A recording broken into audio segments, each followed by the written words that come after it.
un immenso patrimonio artistico, quello delle Ville Venete, che vanta ben 3.477 unità in tutto il territorio regionale, elementi architettonici, culturali e paesaggistici unici al mondo.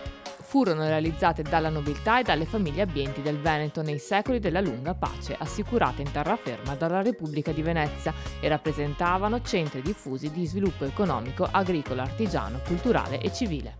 Presenti in tutto il territorio regionale, le Ville Venete sono maggiormente concentrate in alcune aree, lungo la riviera del Brenta, tra Venezia e Treviso, lungo il Terraglio, sulle colline di Vicenza, Padova, Treviso e Verona. Nella sezione Ville Veneti si possono trovare solo le antiche dimore i cui proprietari hanno aderito ad una specifica carta dei servizi, 204 in totale quelle che hanno aderito, di cui 122 sono luoghi di cultura, 69 ospita una struttura ricettiva e 13 dispongono anche di parchi e giardini aperti al pubblico.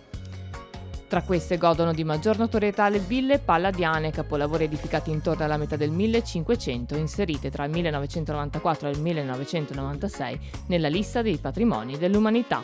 24 edifici che nei secoli sono stati un punto di riferimento per l'architettura pubblica e privata. Non erano infatti destinate unicamente allo svago dei proprietari, ma erano anzitutto dei complessi produttivi. Circondate da vaste estensioni di campi coltivati e vigneti, le ville comprendevano magazzini, stalle e depositi per il lavoro agricolo.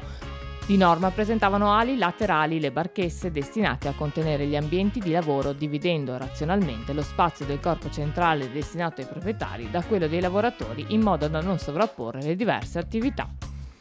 Nel 2008 la Regione del Veneto ha costituito un tavolo interdisciplinare per favorire il piano regionale di valorizzazione turistica delle Ville Venete, che non si concretizza solamente con la carta dei servizi, ma avanza anche un coordinamento informativo e di valorizzazione fruibile dal portale www.villevenete.net.